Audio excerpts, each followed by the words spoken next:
I remember we used to have these 12 little extra bullets in the slide out house there. His handcuffs back here. His pepper spray in his pocket. And I thought, wow, that stuff's cool. His boots were shined. I wanted to follow in my father's footsteps.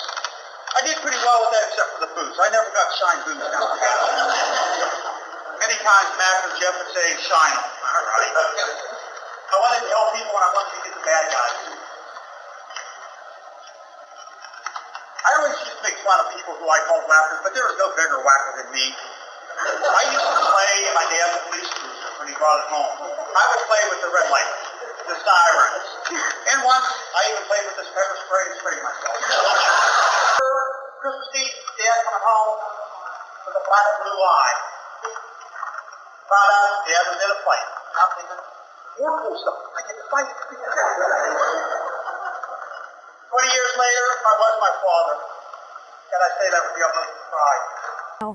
Until the viewing, I saw all that stuff hanging up, and I remember my boyfriend pointed something out to me, and it was Kevin Lewis Day in Franklin, and I just thought that was like fantastic. And I guess I didn't realize how big of an impact he had on the police realm until that day, which I know I told my boyfriend, I said, I kind of wish I would have known that prior, just because, you know, it would have been really cool to share like, oh, wow, that's awesome with him, rather than, you know, find out about it after the fact.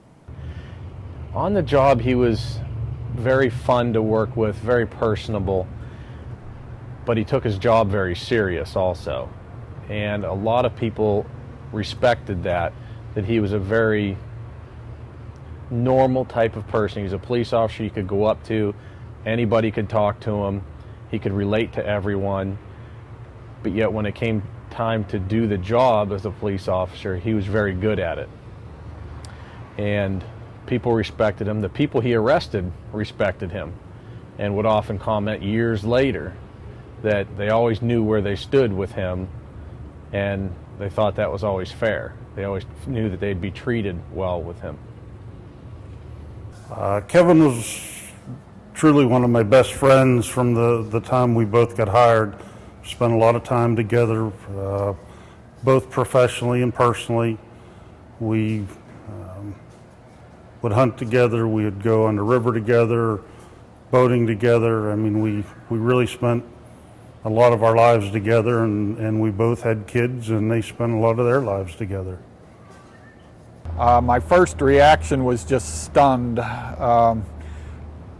It was actually our ambulance was taking him to Erie. The crew called me to let me know because they knew I'd been a friend of Kevin's for so long.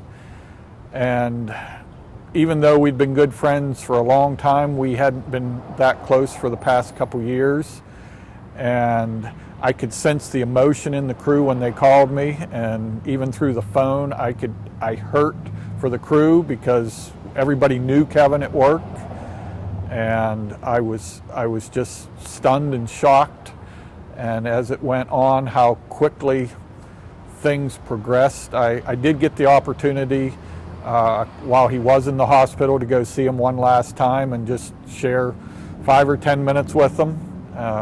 And that was important to me at that time. Especially hard because he passed away the day after my nephew was born. And so every time, you know, my nephew, he's about 3 months old now, but every time we're like, oh, another month with him, we realize it's another month without Uncle Kevin. So that's kind of tough. Ask but absolutely about any question whatsoever. My family, my dad, Beth, my sisters, Andy.